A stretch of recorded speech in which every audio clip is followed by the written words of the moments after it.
The chandeliers of the Palais Garnier ballroom cast fractured light across 500 faces turned toward the grand staircase. Dorian Varela stood at the center of it all, his arm draped possessively around a woman who wore his last name, like a stolen crown. She laughed at something a diplomat whispered, her fingers trailing along Dorian's lapel with practiced intimacy. The orchestra swelled. Champagne flowed. Paris society smiled and nodded, accepting the beautiful lie he'd constructed. Then the music stopped, not gradually, not politely. It died mid-note as every head turned toward the entrance, where a figure stood silhouetted against the corridor's golden glow. The woman descended the stairs with the unhurried grace of someone who had nothing left to lose and everything to reclaim. Her gown moved like liquid shadow, architectural and unforgiving. No jewelry, no smile, just the absolute certainty of someone who had crawled through hell and emerged holding the deed. Dorian's face drained of color. The woman beside him, the imposter, the mistress, the replacement, froze with her champagne glass halfway to her lips, because walking toward them, through a sea of Paris's elite, was the ghost they thought they'd buried, the wife they'd erased, the woman they'd humiliated into silence. Callista Moreau had returned, and she hadn't come to beg. The morning Callista Moreau's life shattered, she was reviewing blueprints for what would become the most celebrated cultural center in modern Parisian architecture.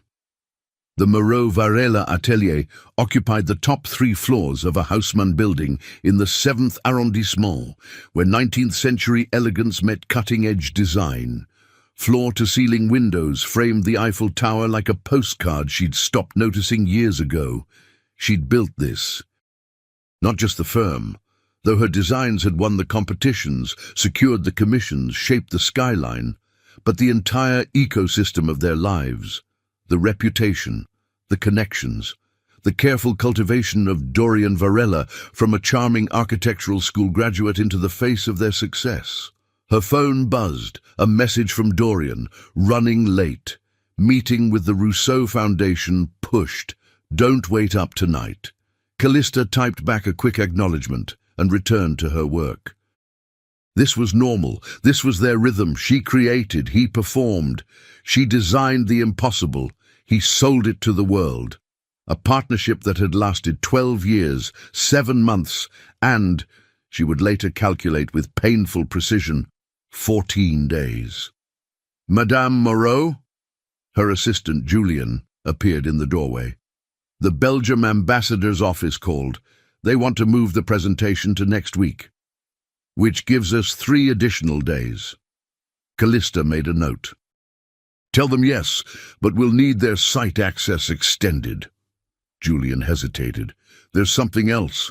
A courier delivered this. He placed a manila envelope on her desk. They insisted it was urgent and personal.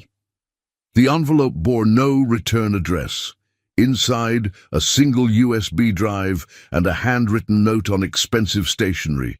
You deserve to know the truth. A friend. Callista turned the drive over in her palm. Paris thrived on intrigue and anonymous warnings, usually petty grievances dressed up as concern. She nearly threw it away. Nearly. Instead, she inserted it into her laptop. The first video file was dated 8 months ago. A restaurant she recognized, L'Ambroisie, where Dorian had taken a client dinner. The camera angle suggested someone filming from across the room, but the image was clear enough. Dorian sat at a corner table with a woman Callista had never seen. Younger, animated. Her hand covering his across the white tablecloth. Callista's fingers moved mechanically, opening the next file, then the next. A chronology of betrayal, documented with methodical cruelty. Dorian and this woman at a gallery opening where he'd told Callista he had a migraine, walking together along the Seine, entering a building in the Marais, kissing in the doorway. The final video was dated 3 weeks ago. The woman wore a ring. Dorian was looking at her the way he used to look at Callista, Before success, before exhaustion, before their relationship calcified into professional courtesy. Callista watched her hands shake and felt curiously detached from them, as if observing someone else's body, betraying someone else's shock. The office around her, every carefully selected piece, every award on the wall, every blueprint representing hours she'd poured into building their empire, suddenly felt like a museum dedicated to her own stupidity. She played the last video again, studied the woman's face, tried to find something hideous, something obviously inferior, something to explain why, but the woman was just a woman, pretty, young, unencumbered by 12 years of partnership, compromise, and the slow erosion of romance into routine. The door opened. Dorian walked in carrying coffee from their usual cafe, his smile automatic and meaningless. "Hey, sorry I'm late. The Rousseau meeting was—" He saw her face. "What's wrong?" Callista didn't answer immediately. She watched him set down the coffee, watched him cross to her desk, watched him become the man she'd thought she knew, attempting to perform concern. "Who is she?" Callista's voice came out steady, clinical, architect solving a problem steady. Something flickered across his expression. "Who's who?" She turned her laptop toward him. The frozen image showed him and the woman sharing a dessert, their heads close together, laughing. Dorian's performance crumbled. He didn't deny it, didn't scramble for explanations. Instead, something like relief washed over his face, and that, more than the videos, more than the evidence, told Callista everything. "How long have you wanted me to find out?" she asked. He sat down across from her. "Callista? How long, Dorian?" 4 months. He rubbed his face. "I've been trying to figure out how to tell you." 4 months. 120 days of coming home to her, kissing her cheek, discussing their projects while planning his exit, while maintaining the fiction. "What's her name?" "Does that matter?" "Yes." Simone Duchamp. She works at the Musée d'Orsay. We met at the Delacroix retrospective. He said it like a confession, but also like a story he'd been wanting to tell. She's... God, Callista, she's interested in me. Not what I can provide or what connections I bring, just me. Callista felt something crack inside her chest. Not her heart. That would come later. This was her dignity splintering. "I see. Do you?" Dorian leaned forward. "When was the last time you and I talked about anything besides work? When did we last have dinner together without discussing renderings or contracts? We built this together. You built this.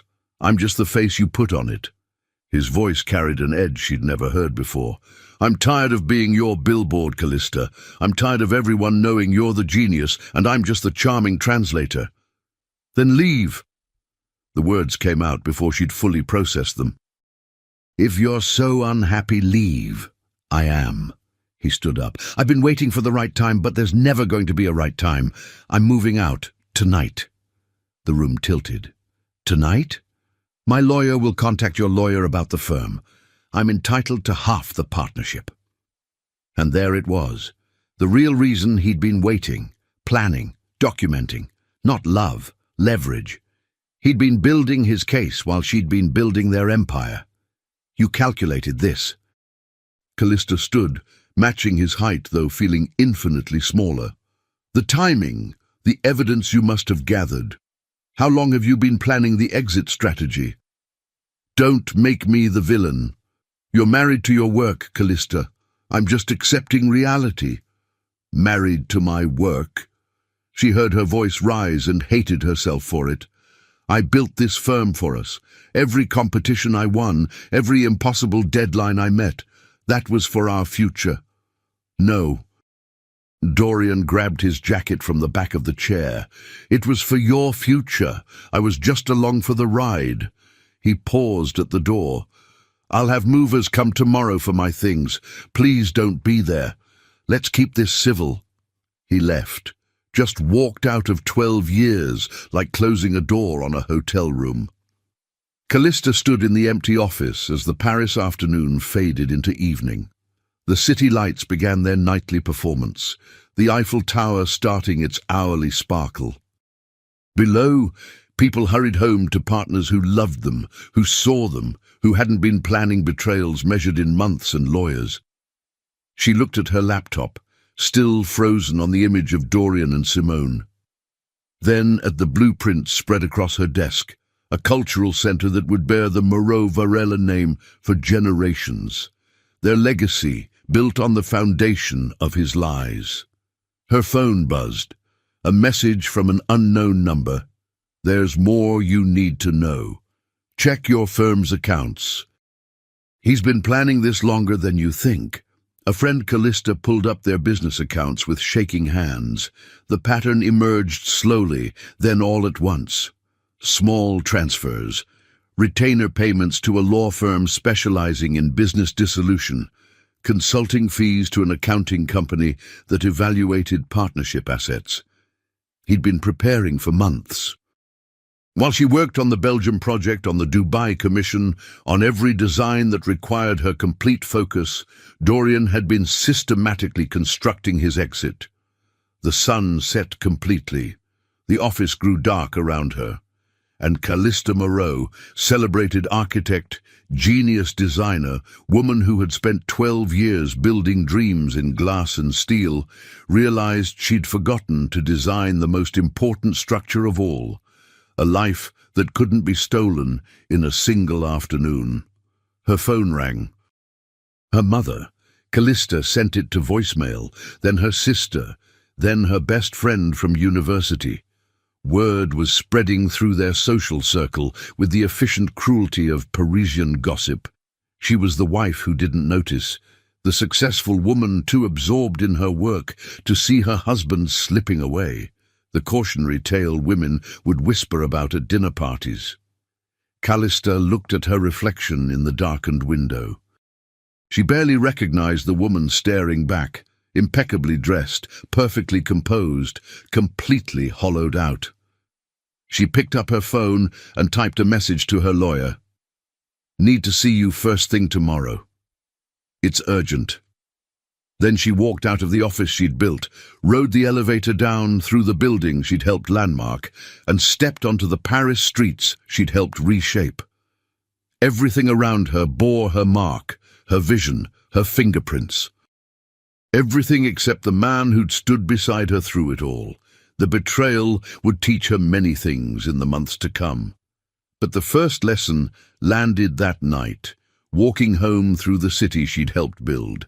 Success means nothing when you're eating dinner alone, celebrating victories by yourself, sleeping in a bed that's become a monument to achievement and abandonment. She'd designed buildings that would outlast her lifetime. She just hadn't noticed she was living in one. The dissolution of a 12-year partnership should be private, dignified, handled through lawyers in conference rooms far from public scrutiny. Dorian Varela had other plans.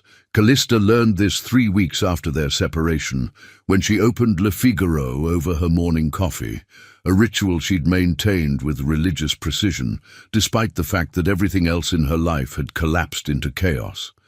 The coffee tasted like ash lately, but she drank it anyway. Routine was armor. The headline appeared on page 6 of the lifestyle section. Architecture's golden couple splits. Dorian Varela opens up about life after love. The photograph showed Dorian at a cafe terrace, sunlight catching his profile in that effortlessly photogenic way that had made him the face of their firm. Next to him, close enough to suggest intimacy without being overtly provocative, sat Simone Duchamp. The caption read, "Varela with companion Simone Duchamp, curator at the Musée d'Orsay." Companion? Not mistress. Not the woman who had exploded his marriage. Just companion. Callista's hands trembled as she read, "The end of a marriage is never easy," Varela says, stirring his espresso with the contemplative manner of a man who has spent considerable time in reflection. "Callista and I built something extraordinary together," The firm will always be our shared legacy, but somewhere along the way, we forgot to build a life.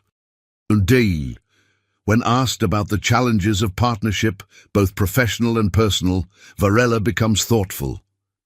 Callista is brilliant, genuinely brilliant, but brilliance can be consuming. She poured everything into her designs, into perfection, into achievement. There wasn't much left over for us. The article continues with Varela's thoughts on moving forward, on the impossible position of being overshadowed by a spouse's genius, on the relief of stepping into his own light. Simone Duchamp, he notes, has helped him remember who I am beyond the firm, beyond the projects, beyond being Callista Moreau's husband. The coffee cup shattered in the sink. Callista stared at the pieces scattered across the porcelain, sharp, irreparable, glittering in the morning light, a perfect metaphor her architect's brain immediately registered and resented. He'd rewritten their entire history, turned her dedication into neglect, transformed his betrayal into liberation, made himself the victim of her success. Her phone exploded with messages, friends sending sympathy, colleagues asking if she wanted to respond, her mother calling to ask if she'd seen it, voice tight with maternal fury. But it was the message from her sister that made Callista finally understand the full scope of Dorian's strategy. He's been planting this narrative for months. Remember Margot's dinner party in March? He told everyone you'd become married to your work. This isn't impulse. This is orchestrated. Callista pulled up her laptop and began searching. Once you knew what to look for, the pattern was obvious. A quote here in a trade publication about balancing professional and personal demands. An interview there about the challenges of partnership.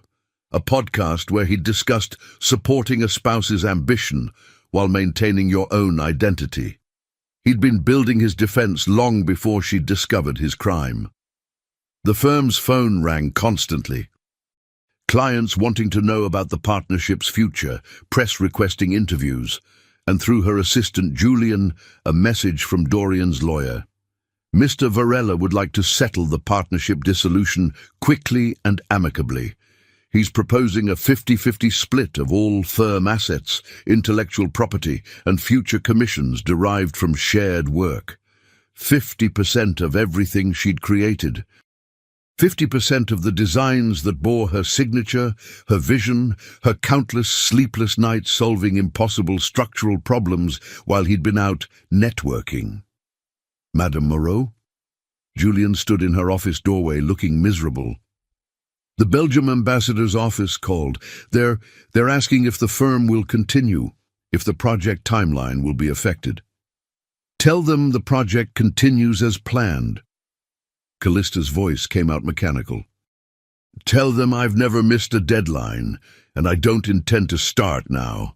There's something else. Julian closed the door.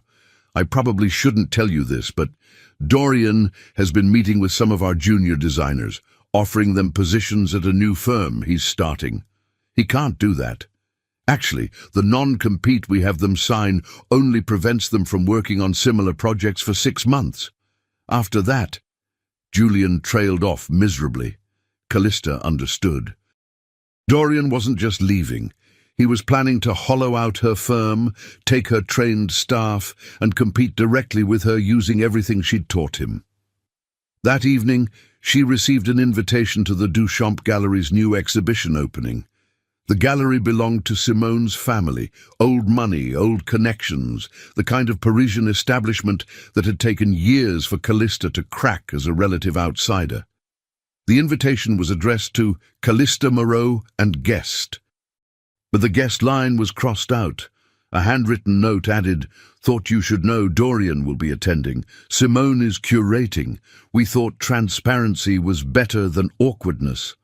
Monsieur Duchamp transparency." They were inviting her to watch them move through her social circles as a couple. To see Simone occupy the space Callista had carved out over a decade of attending these events, making connections, building the relationships that fed their firm's pipeline. She didn't go. But her absence, she learned later, became part of the narrative too. Poor Callista, people whispered over champagne. Too proud to face reality, too focused on her work to have seen this coming. The real humiliation came 2 weeks later at the Paris Architecture Biennale. Callista had committed to speaking on a panel months earlier, before the separation, before the public dismantling of her marriage. She'd considered cancelling. Her lawyer advised it. Her sister begged her to. But Callista Moreau had never cancelled a commitment in her professional life. She arrived at the Palais de Tokyo to discover Dorian was also speaking on a different panel scheduled in the adjacent hall. His topic, collaborative architecture, when to stand behind your partner and when to stand alone. The irony was so thick it was suffocating. Worse, the organizers had placed their panels back-to-back in the same space, with only a 30-minute break between.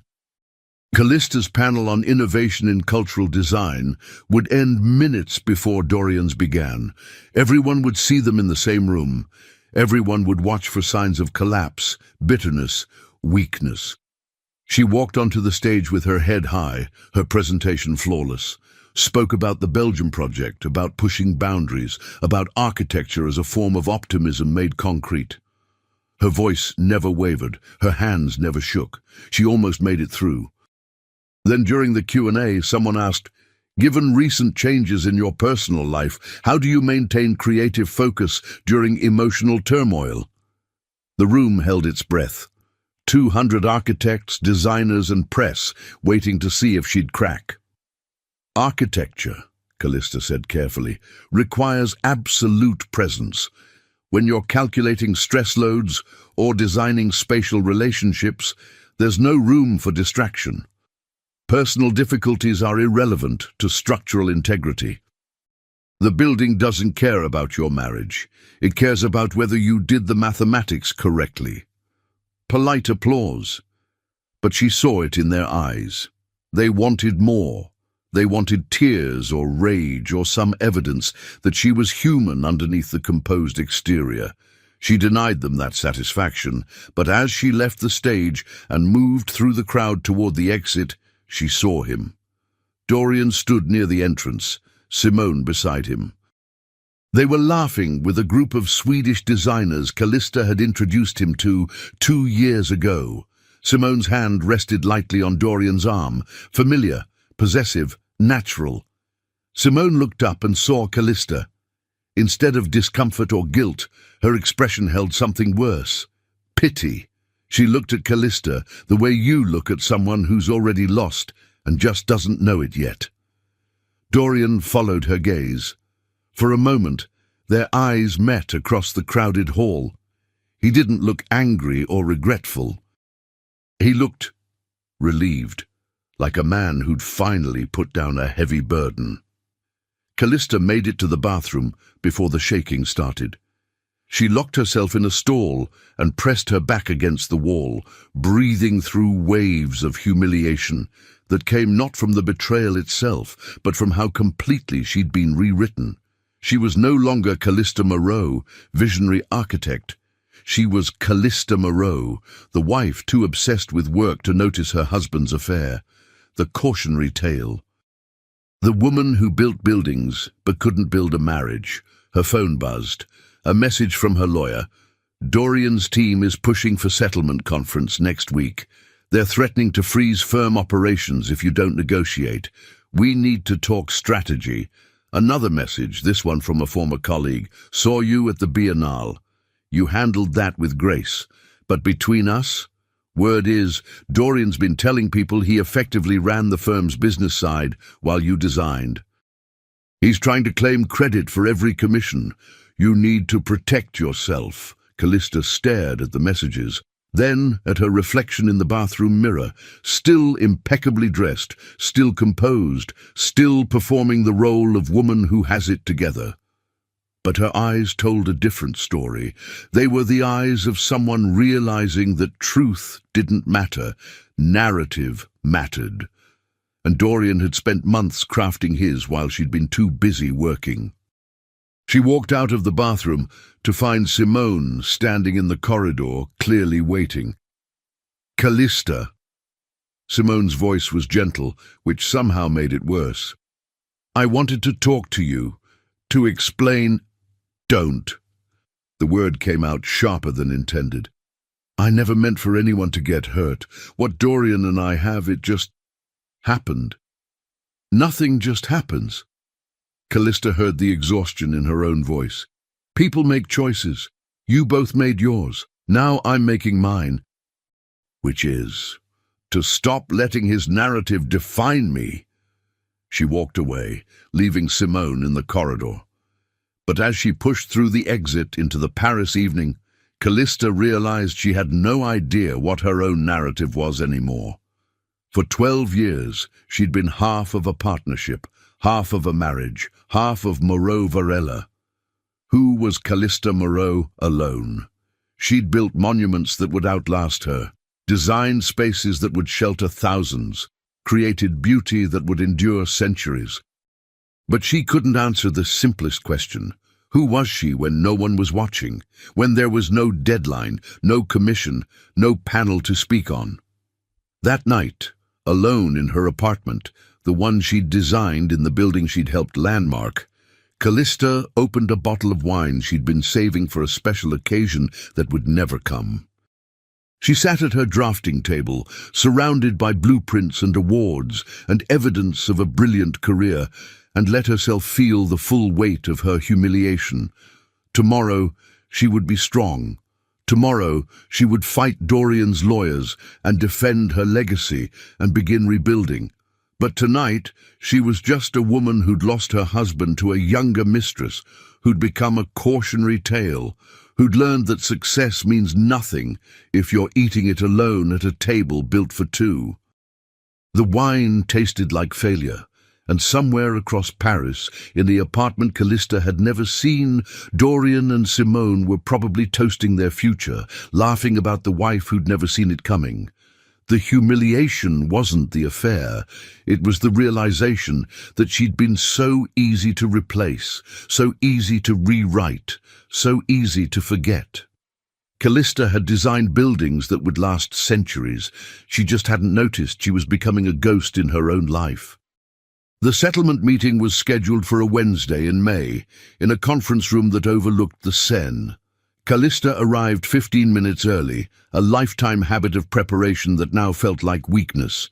Her lawyer, Marguerite Beaufort, was already there, spreading documents across the table with the efficient brutality of someone who'd navigated hundreds of these dissolutions. "Remember what we discussed," Marguerite said without preamble. "Don't react. Don't engage emotionally. This is business, not marriage counseling. I understand. Do you? Because Dorian's team is going to push every button they can find. They want you angry. Angry people make mistakes." Callista studied the documents, financial projections, asset valuations, a decade of her work reduced to spreadsheet cells and legal terminology. "I won't give them the satisfaction." Dorian arrived exactly on time with 2 lawyers and an accountant. He'd cut his hair, lost weight.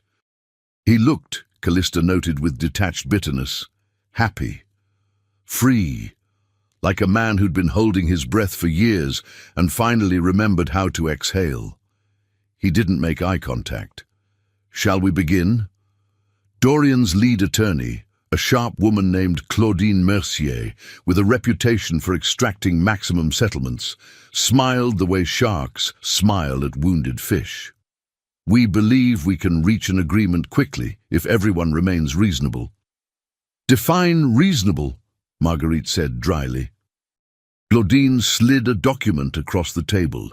"Mr. Varela is entitled to 50% of all firm assets, including intellectual property rights to any designs created during the partnership.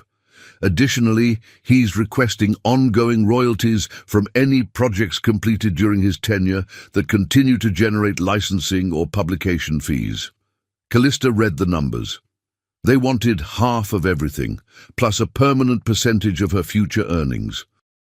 as if his presence at client dinners was equivalent to her 300-hour work weeks designing the impossible. No. The word came out flat. Absolute. I'm sorry? Claudine's smile sharpened.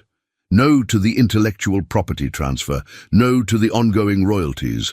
Those designs are mine. He contributed networking and client relations. I'm willing to compensate him fairly for that contribution, but he doesn't get credit for my work. Our position, Claudine continued as if Callista hadn't spoken, is that Mr. Varella's business development and client relationship management were essential to the firm's success. Without his efforts, your designs would never have been built. Surely you can acknowledge that partnership involves more than technical skill. There it was, the knife between the ribs, twisted with legal precision. Your designs would never have been built. My designs, Callista said carefully, won international competitions before they met a single client. My designs solved structural problems that other architects said were impossible. My designs earned awards, publications, and accolades. What specifically did your client contribute beyond looking good in photographs? Dorian finally looked at her. Is that really what you think? That I was just a pretty face? I think you were the person I trusted while I was building our future. I think you used that trust to plan your exit strategy while I was working 100-hour weeks. You worked 100-hour weeks because that's who you are, Callista. Not because I demanded it, not because we needed it. Dorian leaned forward. You disappeared into your work because it was easier than being present in our marriage. Don't! Marguerite's voice cut across the tension. This isn't therapy. This is asset division. Monsieur Varela, if you want to negotiate moral high ground, you'll need to find a different venue. But Claudine was already pulling out another document. Perhaps we should discuss the emotional distress Mr. Varela experienced during the final years of the marriage. The toll of being consistently overlooked, undervalued, and treated as subordinate to his spouse's career. We believe this constitutes grounds for additional compensation. Callista felt something crack. Not break, not yet. But crack. Emotional distress. He was having an affair. An affair that resulted from years of emotional neglect. Claudine's voice was perfectly modulated sympathy. Mr. Varela tried repeatedly to address the imbalance in your relationship. You were too focused on your work to notice his pain. That's a lie. Is it? When was the last time you and Mr. Varela took a vacation? We were building a firm. When was the last time you had dinner together without discussing work? We had a partnership to maintain. When was the last time you prioritized his needs above a deadline? Silence. Claudine smiled. The narrative is quite clear, Madame Moreau. You were an absent spouse who sacrificed marriage for ambition. My client sought comfort elsewhere only after years of being ignored. Any court will be sympathetic to his position. Sympathetic enough to give him half of everything I built? You didn't build it alone. Actually, Marguerite interjected smoothly. She did. I have documentation of every major design, every competition entry, every innovative solution.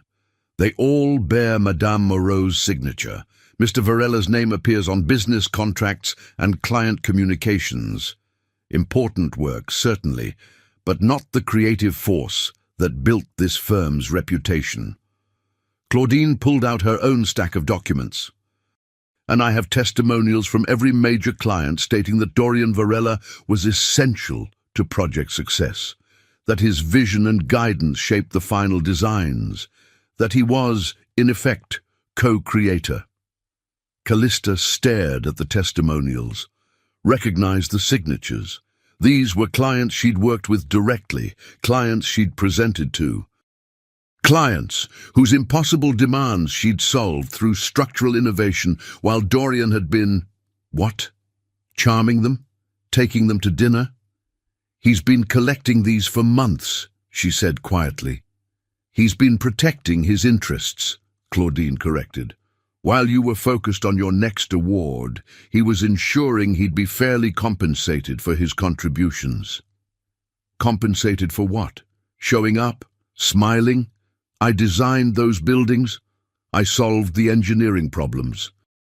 I spent nights on site when contractors couldn't figure out my specifications. Where was he? At gallery openings with his mistress? Dorian stood abruptly. I won't sit here and be attacked. Then leave.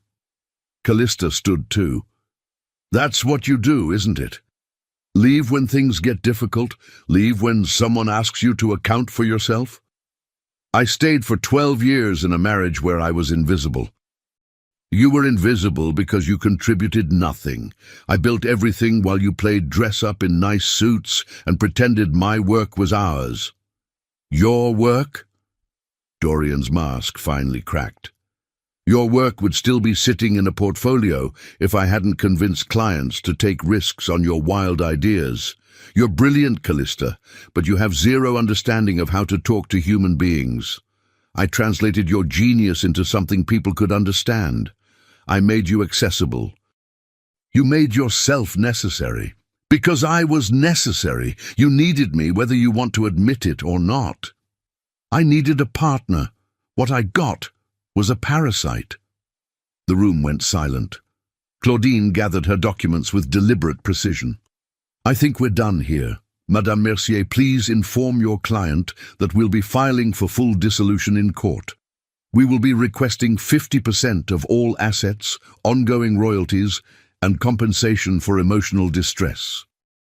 We will also be submitting evidence that Madame Moreau created a hostile work environment that justified Mr. Varela seeking external emotional support. Hostile work environment? Callista heard her voice rising and couldn't stop it. I gave him everything. The firm, the reputation, my trust, and he's calling it hostile? You gave him your leftovers, Dorian said quietly. Whatever energy you had left after you'd poured everything into your buildings. Do you know what it's like to come second to concrete and steel? Do you know what it's like to find out the person you built your life around was methodically planning your destruction? I wasn't destroying you. I was saving myself. They stared at each other across the conference table. 12 years of marriage, partnership, and shared dreams now reduced to legal strategy and barely controlled rage. Marguerite stood. We're leaving. Claudine, you'll have our counter-proposal by end of week. It will not include ongoing royalties, intellectual property transfer, or a cent for emotional distress. If your client wants a war, we're prepared to give him one. Callista walked out of the conference room, down the elevator onto the Paris streets. The spring sunshine felt obscene, bright and cheerful, while her life disintegrated. Marguerite followed her onto the sidewalk. That went as badly as possible, her lawyer said bluntly. I lost control. Yes, and they recorded every word.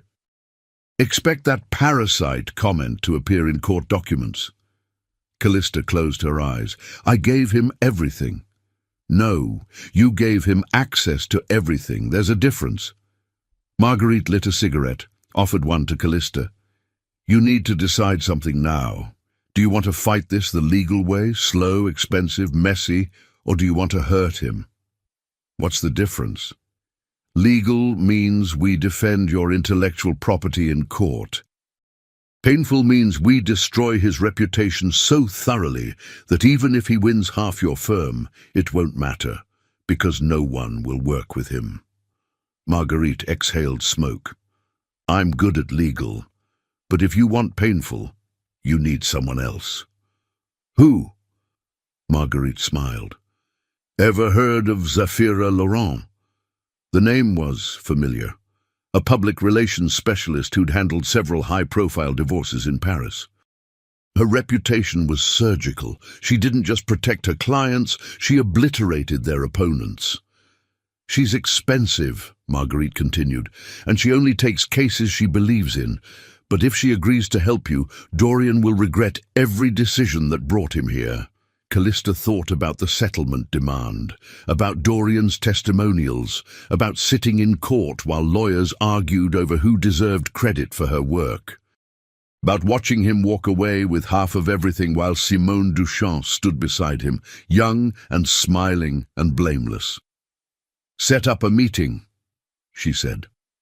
That night, Callista returned to her apartment and did something she hadn't allowed herself to do since the separation. She cried, not the delicate tears of someone maintaining composure. Ugly, body-shaking sobs that came from somewhere deep and untouched, from the part of her that had genuinely believed in partnership and love and shared futures. She cried for the 12 years she'd invested, for the version of herself that had been naive enough to think success was enough, for every late night she'd worked while Dorian was out networking with his mistress, for the children they'd discussed but never had because the timing was never right, for the home they'd designed together, her drawings, his suggestions, that would now be sold and split and occupied by strangers. But mostly, she cried because she'd been so easy to replace. When the tears finally stopped, something else emerged, something cold and focused and utterly without mercy. Callista walked to her drafting table and pulled out a blank sheet. She began sketching, not a building, not a design, but a plan. She'd spent her career solving impossible structural problems. Now she would solve this one. Dorian wanted half her firm? Fine. But he'd discover that half of nothing was still nothing. He wanted public sympathy. She'd show the world exactly who he was. He wanted his new life with Simone. She'd make sure that life was built on scorched earth. Callista Moreau had spent 12 years building. Now she would learn to destroy. And when she was finished, Dorian Varela would understand the difference between being a partner and being an architect.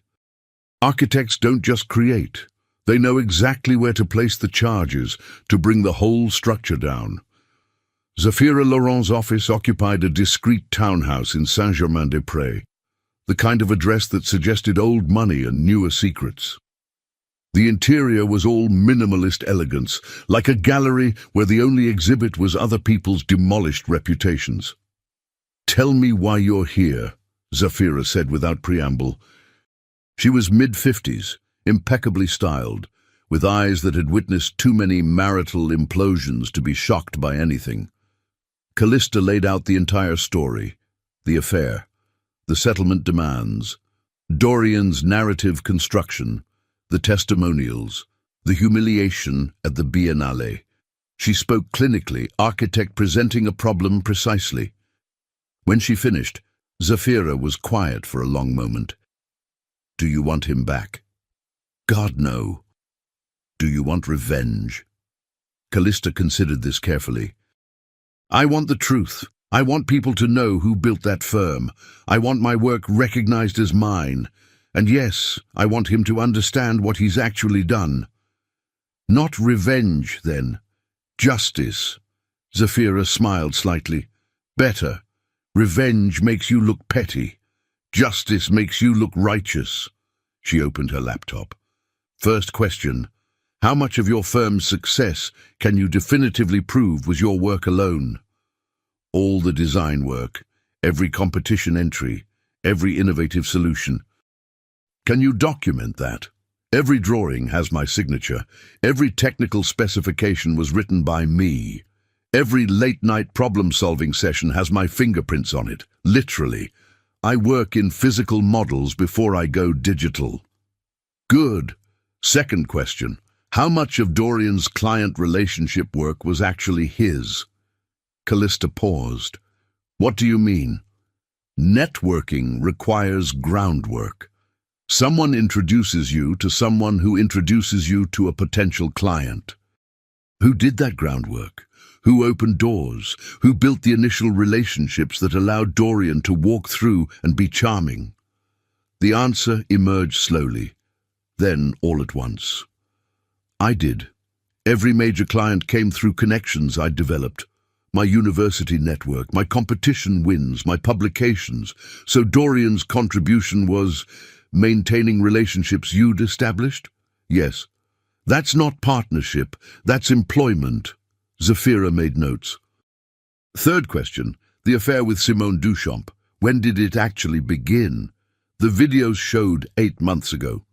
But when did it begin? Zafira leaned forward. Affairs don't start at the first documented date. They start with attraction, flirtation, testing boundaries. I guarantee your husband was cultivating Simone Duchamp long before 8 months ago. How does that help me? Because if I can prove the affair predates his claimed timeline of emotional neglect as justification, his entire narrative collapses. He wasn't driven to infidelity by a workaholic wife. He was cheating on a devoted partner who was building their future. Zafira pulled up a document. I need access to all his communications, emails, texts, calendar, anything that shows the timeline. I don't have access anymore. But your firm's IT system does. And you still control the firm. Zafira smiled. Get me access, I'll find the truth. Over the next 3 weeks, Callista executed the most important design of her career, the systematic reconstruction of reality. The firm's IT records revealed patterns Dorian had thought were hidden, calendar entries deleted but still logged in backups. Email threads that showed the affair had begun 14 months ago, 6 months before he claimed to be suffering from Callista's neglect. Text messages with Simone that revealed they'd been planning their future together while Callista was finalizing the Belgium project. But Zafira found something more valuable, evidence that Dorian had been using firm funds for his affair, expensive dinners charged as client meetings, hotel rooms booked as business travel, gifts purchased through the firm's accounts. None of it was technically illegal. He was a partner after all. But it painted a picture of a man using his wife's success to finance his betrayal. This is good, Zafira said during their weekly strategy session. But it's not enough. We need to shift the public narrative. Right now, you're the workaholic wife. We need to make you the betrayed genius. How? By reminding everyone exactly who you are.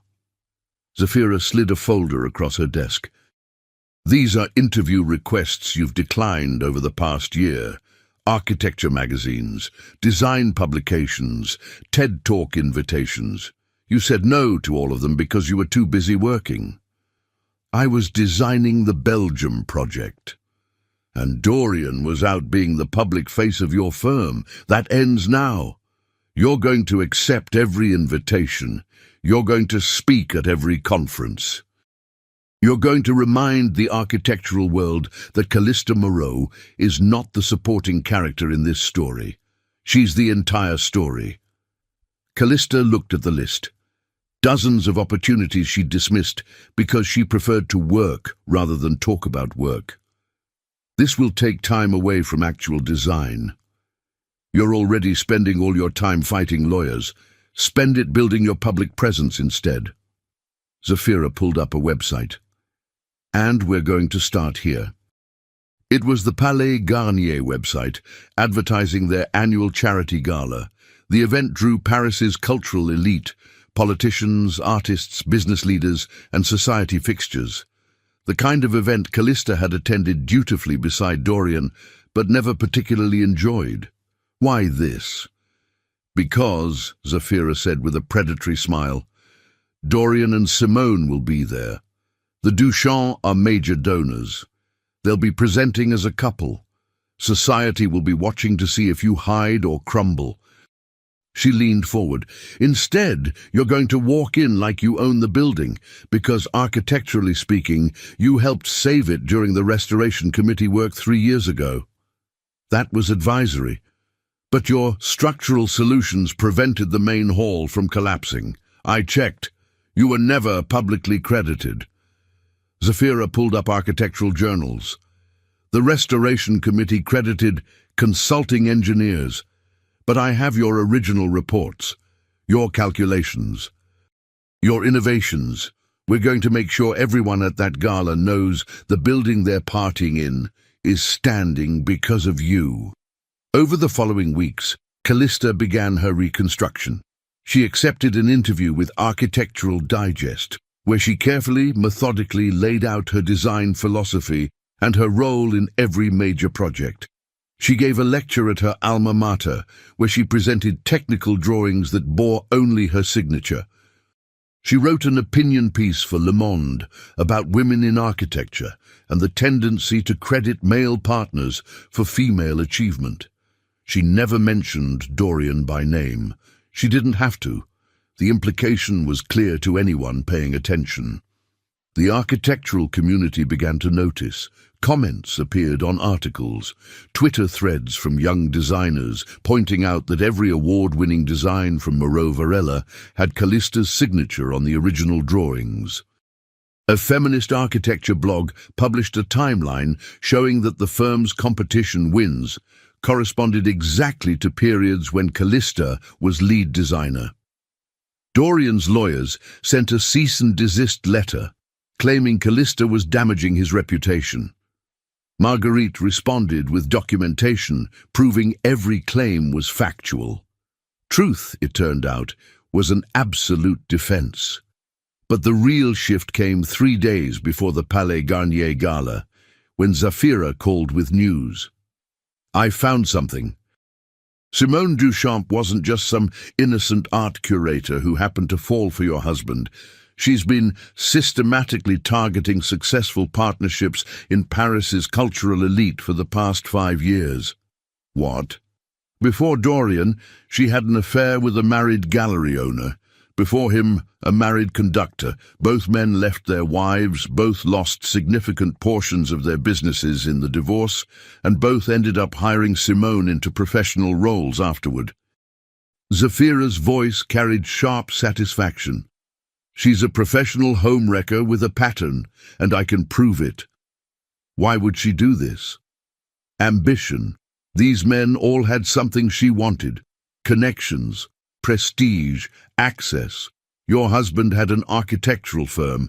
She's already positioning herself as his business development consultant. Callista absorbed this. She's going to hollow out his reputation the same way he hollowed out mine. Eventually, but right now she's useful to him. Which means we can use their relationship against them both. Zafira pulled up photographs. "The gala is in 3 days. You need something that makes a statement. Something that says, 'I am not the defeated ex-wife.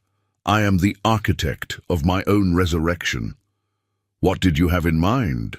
"The dress doesn't matter. It's the entrance that counts." Zafira smiled. "You're going to walk in alone. Head high, no date, no support system, no shield.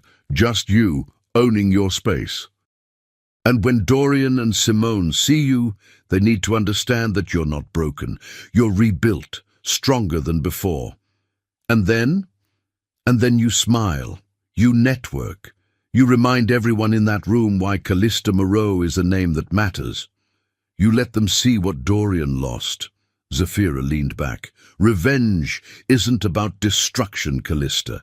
It's about making someone realize they destroyed the best thing in their life."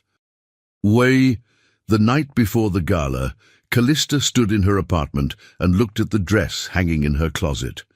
She'd chosen something architectural in its construction. Clean lines, geometric precision, the kind of elegance that required no ornamentation because the structure itself was statement enough. Her phone buzzed.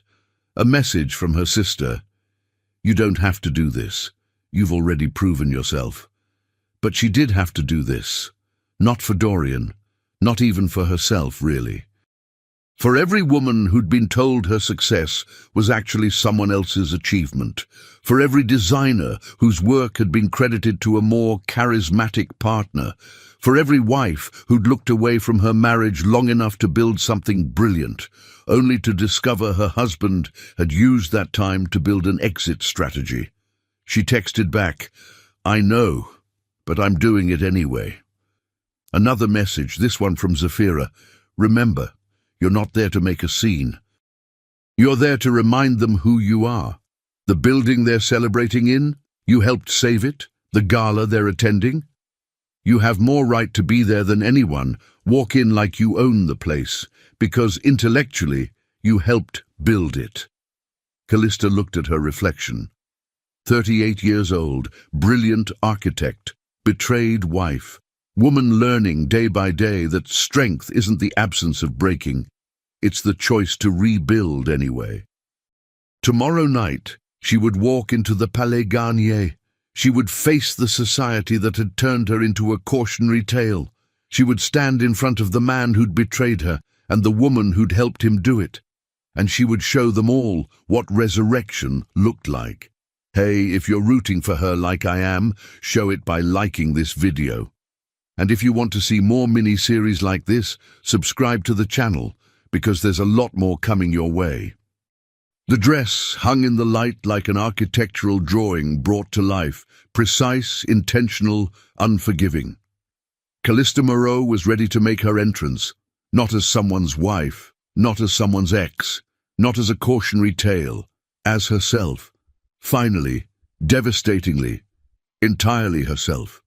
The night of the Palais Garnier Gala arrived with the kind of Paris evening that made tourists weep. Golden light filtering through clouds, the city glowing like a promise. Callista stood at her apartment window and watched the sun set over the buildings she'd helped shape. Her dress was already on, her hair was done. She was as ready as she'd ever be. Her phone buzzed. Zafira, car is downstairs, remember? You're not walking in to prove anything. You're walking in because you belong there. There's a difference. Callista picked up her clutch and walked out of her apartment without looking back. The car ride to the Palais Garnier took 20 minutes through evening traffic. She spent the time breathing, not nervous breaths. She'd given presentations to hostile committees, pitched impossible designs to skeptical boards, defended her work against critics who thought women couldn't understand structural engineering. This was just another performance. Except it wasn't. This was personal in a way blueprints never were. The car pulled up to the Palais Garnier's grand entrance. Photographers lined the red carpet, not as many as the Cannes Film Festival, but enough to make arrivals feel performative. Callista had walked this carpet beside Dorian at previous galas, always slightly behind, letting him handle the cameras while she thought about structural loads and cantilever equations. Tonight, she stepped out alone. The photographers noticed immediately. Cameras swiveled, flashes erupted. She heard whispered questions. Is that Callista Moreau? I thought she wouldn't come. Where's Varela? She walked up the steps with the measured pace of someone who had nowhere to rush to and nothing to prove. Let them look, let them photograph, let them wonder why she wasn't hiding. Inside, the Palais Garnier's foyer glittered with Belle Epoque opulence, marble, gold leaf, and that particularly French grandeur that managed to feel excessive and perfect simultaneously. 500 guests milled through the space in evening wear, champagne glasses catching light like promises. Callista accepted a glass from a passing waiter and surveyed the room. She spotted familiar faces, architects she'd competed against, clients she'd worked with, society fixtures who'd whispered about her marriage's collapse. They noticed her. Some looked away. Others watched openly, waiting for drama. She disappointed them by simply existing, poised and present. Callista Moreau. A voice behind her. She turned to find Philippe Marchand, director of the Palais Garnier's Restoration Committee. I wasn't sure you'd come. Why wouldn't I? I helped restore this building. Philippe's expression shifted, surprised, then embarrassed. Of course. Your structural analysis during the restoration was invaluable. I should have mentioned that in my opening remarks, but you credited the engineering firm instead of the consultant who actually solved the problem. She said it without rancor, just fact. It's fine, Philippe. I'm used to my work being attributed to others. He had the grace to look uncomfortable. I could still mention, Don't worry about it. I know what I contributed. That's enough. She smiled slightly. Though I notice you're using the original lighting design I suggested. It looks beautiful. It does. Felipe studied her. You seem different. Do I? Stronger. More present. Like you've finally taken up all the space you're entitled to. Callista considered this. Maybe I have. She moved through the crowd, and something strange happened. People approached her, not with pity or awkward sympathy, but with genuine interest. An Italian architect asked about her Belgium project. A journalist requested an interview about women in structural design. A young designer asked how she'd calculated the load distribution on the cultural centre's cantilevered roof. She answered questions, discussed projects, explained innovations, and slowly the narrative began to shift. She wasn't the abandoned wife at a gala. She was Callista Moreau, architect, holding court in a building she'd helped save. Then the orchestra stopped. Callista turned toward the grand staircase and felt time crystallize. Because descending the stairs, arm in arm, were Dorian and Simone. Simone wore something dramatic and attention-seeking, the kind of dress that announced its wearer rather than complimenting her. Dorian looked exactly as he always did, polished, charming, comfortable in the spotlight. They reached the bottom of the stairs and the crowd parted slightly. Not obviously, but enough. The social calculation was immediate and brutal. Dorian had left Callista for this younger woman. Simone had successfully stolen a husband.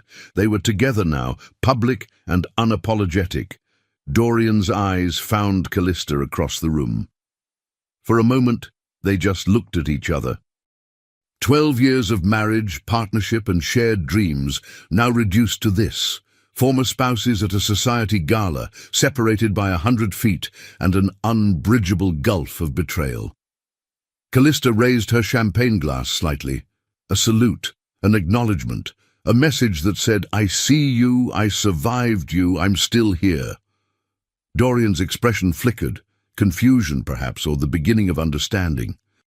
He'd expected her to hide, to crumble, to disappear into her work, and let him occupy their shared social space unchallenged. Instead, she'd shown up and reminded everyone why her name carried weight. Simone followed Dorian's gaze and stiffened when she saw Callista. But before either of them could react, Philippe Marchand stepped to the microphone to begin the evening's program. Welcome to the Palais Garnier's annual gala, he announced. Before we begin tonight's performance, I want to acknowledge some of the people who make this historic building possible. He ran through the usual list: donors, board members, supporters. Then he paused. I also want to correct an oversight from our restoration 3 years ago. We credited our engineering firm for the structural solutions that prevented collapse in the main hall. But the truth is, those solutions came from one person, Callista Moreau, whose innovative stress load calculations and support design saved this building. Callista, please stand so we can acknowledge your contribution. The room went silent. Callista hadn't expected this. Felipe must have decided to make amends. She stood slowly, feeling 500 pairs of eyes turned toward her. The applause started small, then built. Architects who knew the technical difficulty of what she'd solved. Engineers who understood the innovation required. Even society figures who simply recognized that she'd been publicly validated in a room that had been whispering about her marriage's failure. Across the room, Dorian's face had gone pale. Because everyone now understood, Callista Moreau wasn't just a brilliant architect. She'd literally saved the building they were celebrating in. Her work was beneath their feet, above their heads, holding up the very space where Dorian was trying to debut his new relationship. Felipe continued, I encourage everyone to seek Callista out this evening if you're interested in learning about the restoration process. Her work is a masterclass in problem solving. The applause continued as Callista sat down. Around her, people leaned in with questions, requests for her card, invitations to speak at upcoming events. She'd been invisible for 12 years, standing beside Dorian while he worked the room. Tonight, she'd become the room. The evening continued. Callista networked with genuine engagement rather than dutiful attendance, discussed projects, made connections, reminded the architectural world that she existed independent of her failed marriage. And then, inevitably, Dorian approached. He waited until she was momentarily alone, near the bar between conversations. "Callista." "Dorian." "You look well." "I am well." He shifted uncomfortably. "I didn't expect you to come tonight. Why wouldn't I? I have every right to be here, more right than most, as it turns out." Philippe's speech, that was unnecessary. Was it? Or was it accurate? She turned to face him fully. "You spent 12 years taking credit for my work. Tonight, someone finally corrected the record. If that makes you uncomfortable, perhaps you should examine why. I never took credit for your designs. You just stood beside me while everyone assumed we were equal contributors. You never corrected that assumption." She paused. "Actually, that's not true. According to your settlement demands, you actively encouraged it. I'm entitled to fair compensation." "For what, Dorian? For being charming at dinner parties? For maintaining relationships I established? For using firm funds to finance your affair?" His jaw tightened. "That's a lie." "Is it? Should we discuss the hotel receipts, the restaurant charges, the gifts purchased on the firm's accounts?" She kept her voice even, clinical. "I have documentation, Dorian. Every expense you thought was hidden, every meeting that was actually a date, every business trip that was actually a romantic getaway. You had me investigated. I had our firm's finances audited, standard procedure during dissolution. The investigation was just a natural consequence of what we found." Dorian looked around, suddenly aware that people might be watching. This isn't the place. Actually, this is exactly the place. You wanted public validation of your new relationship. You wanted to parade Simone through our social circles and have everyone accept her. So accept this too. I'm not disappearing. I'm not hiding. I'm not letting you rewrite history. Simone materialized beside Dorian, her hand finding his arm with possessive ease. "Is everything all right?" "Fine," Dorian said tightly. Simone looked at Callista with poorly disguised hostility. "You're causing a scene." "Am I?" Callista glanced around the room. No one was staring. No one was filming. It was just three people having a conversation.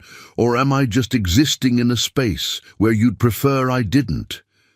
"This is exactly why Dorian left you," Simone said, her voice sharp. "You're cold, calculating, incapable of basic human warmth." Interesting perspective from someone who makes a career of seducing married men.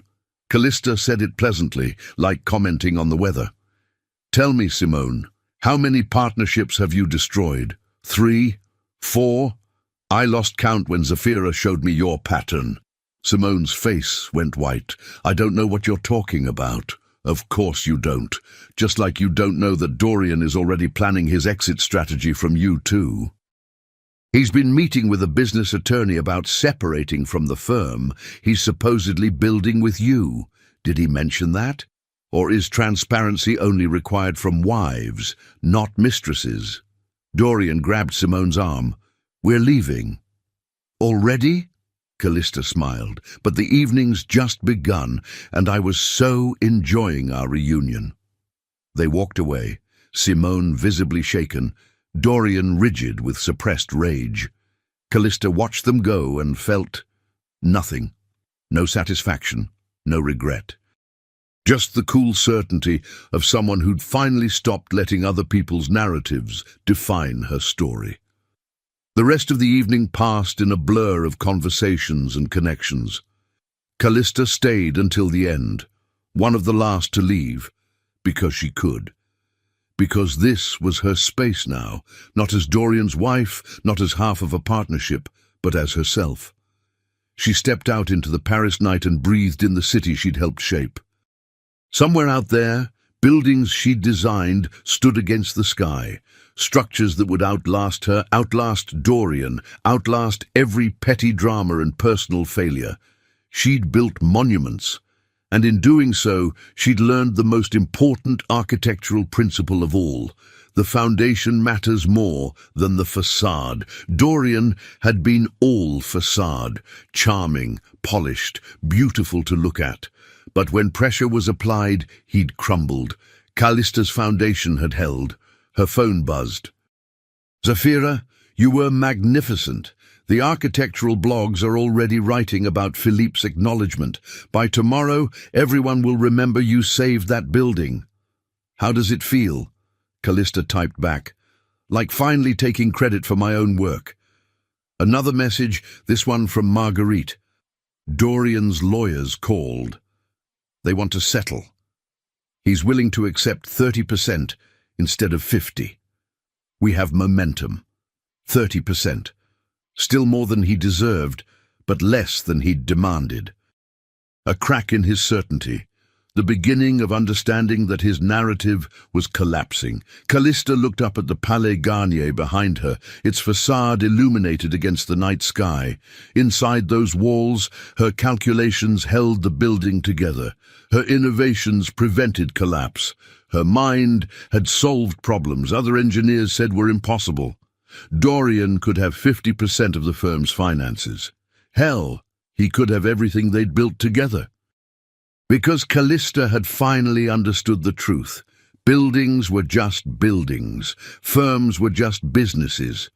But the ability to solve the impossible, the knowledge she carried, the reputation she'd rebuilt, that was hers alone, and no settlement could divide it. She walked to her car, got in, and drove through the Paris night toward her apartment. Tomorrow, she'd return Marguerite's call. Tomorrow, she'd negotiate the final terms of her divorce. Tomorrow, she'd continue the work of rebuilding her life as a single whole person, rather than half of a failed partnership. But tonight, she'd simply exist in the satisfaction of having shown up, stood up, and reminded the world and herself that Callista Moreau was not a cautionary tale. She was the architect of her own liberation, and she'd designed it to last. 6 months later, Callista stood in front of the Belgium Cultural Centre on its opening day. The building rose against the Brussels sky like a crystallized thought. Glass, steel and concrete, assembled in proportions that shouldn't work but did. Visitors streamed through the entrance, photographing the atrium where light bent through her calculated angles. The plaque by the entrance read, "Designed by Callista Moreau, architect." Not Moreau Varela, not a partnership. Just her name, her vision, her impossible solution to an impossible problem. Dorian had taken his settlement, 40% in the end, after Marguerite had systematically demolished every claim his lawyers made. He'd used it to start his own firm with Simone. Callista had seen the announcement in the architectural press. The firm was called Varela Design Studio. The website featured Dorian's photograph and Simone's title, Creative Director. Callista had laughed when she saw it. Creative Director. Simone had successfully positioned herself in the role she'd given Dorian, the person who claimed credit for someone else's creativity. They deserved each other. She'd heard through industry gossip that Dorian's first major commission had fallen through. Clients had questions about his actual design capabilities when he couldn't produce technical drawings or solve engineering challenges. Turned out, being charming wasn't enough when you had to actually deliver a building that wouldn't collapse. Callista felt no satisfaction in his struggles. She'd moved beyond him, not through forgiveness, but through the simple process of building something new. She'd taken on projects solo, worked brutal hours, proved she didn't need a partner to be brilliant. Her firm was smaller now, leaner, but every design bore only her signature, and every morning she woke up in her apartment, the one she'd designed for herself, not for a marriage that was already dying, and felt nothing but relief. Because here's what she'd learned through the fire of betrayal and rebuilding. You cannot build your life on someone else's foundation. You cannot design your dreams to accommodate someone who sees you as a stepping stone. You cannot pour your brilliance into a partnership with someone who was always planning to take credit and leave. She'd built buildings that would last centuries. Now she'd built a life that belonged entirely to her. The liberation wasn't in leaving Dorian. It was in realizing she'd never needed him at all. The opening ceremony began. Callista gave a short speech about the design challenges, the structural innovations, the countless hours of problem-solving. The crowd applauded. The Belgian Minister of Culture shook her hand. Journalists requested interviews, and Callista accepted it all with the calm certainty of someone who knew her worth, had proven it, and would never again let anyone diminish it. That evening, back in Paris, she sat at her drafting table with a new project spread before her. A museum in Tokyo wanted something impossible, a cantilever that defied physics, a space that seemed to float. Callista picked up her pencil and began to design the impossible, because that's what she did, that's what she'd always done. She built dreams out of mathematics and vision. She solved problems other people said couldn't be solved. She created beauty that would outlast her failures, her heartbreaks, her marriages. Dorian had taken her trust and betrayed it. Simone had taken a husband and hollowed him out. Together, they'd tried to take her legacy, but you cannot steal what someone carries inside them. Callista Moreau had rebuilt herself from the rubble of her marriage, and what emerged was stronger, clearer, more authentically herself than the woman who'd existed in partnership with someone unworthy of her. She was free. Not because she'd beaten him, but because she'd stopped letting him matter. And in the end, that was the greatest architecture of all. Building a life so solid, so beautiful, so entirely your own, that betrayal couldn't shake its foundation. She bent over her drafting table and drew the first line of her impossible Tokyo museum. The pencil moved with the certain hand of someone who'd learned the hardest lesson. You cannot build on someone else's promises, but you can build on your own strength. And that structure will stand forever.